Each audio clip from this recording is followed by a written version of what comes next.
श्रीमद् भगवद गीता 12वां अध्याय।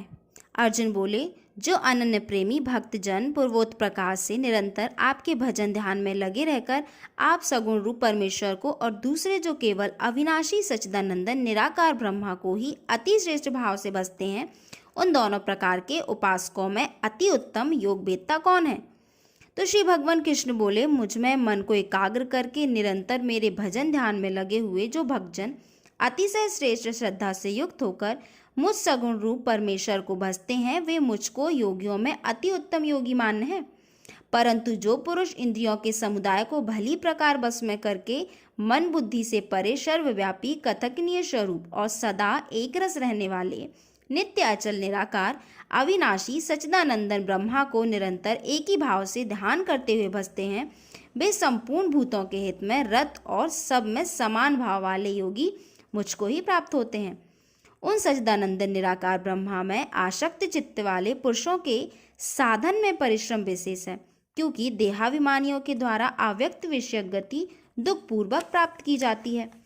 परंतु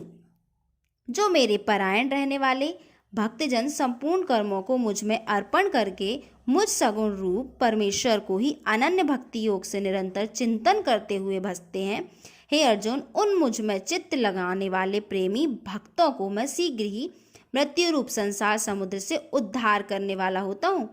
मुझ में मन को लगा और मुझ में ही बुद्धि को लगा, इसके उपरांत तू मुझ में ही निवास करेगा, इसमें कुछ भी संशय नहीं।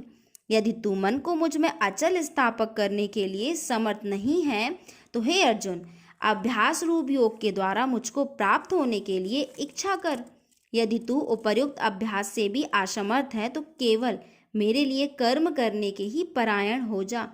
इस प्रकार मेरे निमित्त कर्मों का करता हुआ भी मेरी प्राप्ति रूप सिद्धि को ही प्राप्त होगा। यदि मेरी प्राप्ति रूप योग के आश्रित होकर उपयुक्त साधन को करने में भी तू असमर्थ है, तो मन बुद्धि आदि पर विषय प्राप्त करने वाला होकर सब कर्मों के फल का त्याग कर। मर्म को न जानकर किए हुए अभ्यास से ज्ञान श्रेष्ठ है, ज्ञान से मुझ परमेश्वर के स्वरूप का ध्यान श्रेष्ठ है, और ध्यान से भी सब कर्मों के फल का त्याग श्रेष्ठ है, क्योंकि त्याग से तत्काल ही परम शांति होती है। जो पुरुष सब भूतों से देव भाव से रहित, स्वार्थ रहित, सबका प्रेमी और हेतु रहित दयालु है,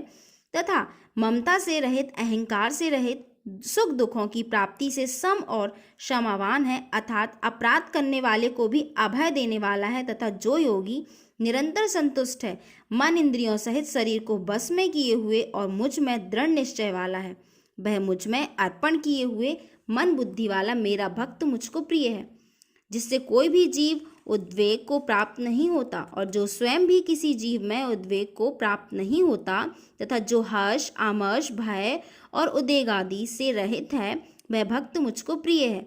जो पुरुष आकांक्षा से रहित, बाहर भीतर से शुद्ध, चतुर, पक्षपात से रहित और दुखों से टूटा हुआ है, वह सब आरंभों का त्यागी मेरा भक्त मुझको प्रिय है। जो न कभी हर्षित होता है, न द्वेष करता है, न शोक करता है, न कामना करता है, तथा जो शुभ और अशुभ संपूर्ण कर्मों का त्यागी है, वह भक्ति युक्त पुरुष मुझको